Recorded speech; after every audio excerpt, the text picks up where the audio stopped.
અને હવે કરીએ કમોસમી વરસાદની વાત તો રાજ્યમાં ફરી એકવાર માવઠાના વરસાદનો રાઉન્ડ આવશે 25 ઓક્ટોબરથી 2 નવેમ્બર સુધી માવઠું થવાની આગાહી કરવામાં આવી છે હવામાન નિષ્ણાંત પરેશ ગોસ્વામીએ ડરામણી આગાહી કરી અનેક વિસ્તારોમાં પડી શકે છે સામાન્યથી મધ્યમ વરસાદ હવામાન વિભાગની આગાહીએ ખેડૂતોની ચિંતામાં વધારો કર્યો હાલમાં અરબ સાગરમાં સાયક્લોન વાવાઝોડાનું રૂપ લઈ રહ્યું છે આગામી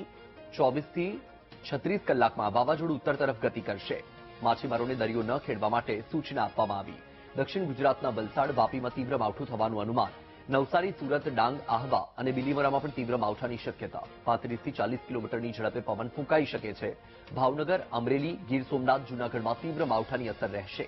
દ્વારકા જામનગર પોરબંદરમાં છૂટાછવાયા ઝાપટા પડી શકે મોરબી સુરેન્દ્રનગર રાજકોટમાં સામાન્ય વરસાદ પડે તેવું અનુમાન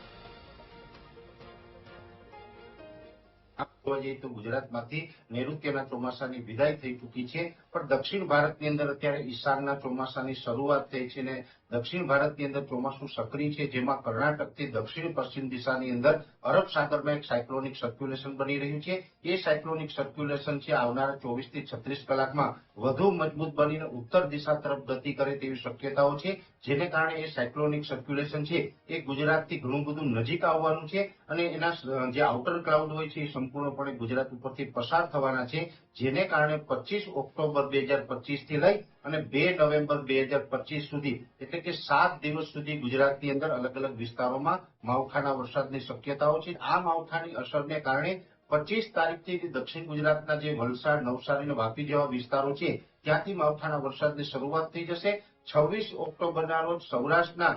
ભાવનગર અમરેલી ગીર સોમનાથ અને જૂનાગઢ જેવા વિસ્તારોની અંદર પણ શરૂઆત થઈ શકે અને 27 તારીખથી અમદાવાદ આણંદ નડિયાદ ગોધરા કપડવંજ અને મહીસાગર જેવા વિસ્તારોમાં પણ એ માવઠાની શરૂઆત થઈ શકે છે એટલે જે 25 તારીખથી જે અલગ અલગ વિસ્તારમાં માવઠાની શરૂઆત થશે એ 2 નવેમ્બર સુધી રાજ્યના અલગ અલગ વિસ્તારોમાં માવઠાની અસર થવાની છે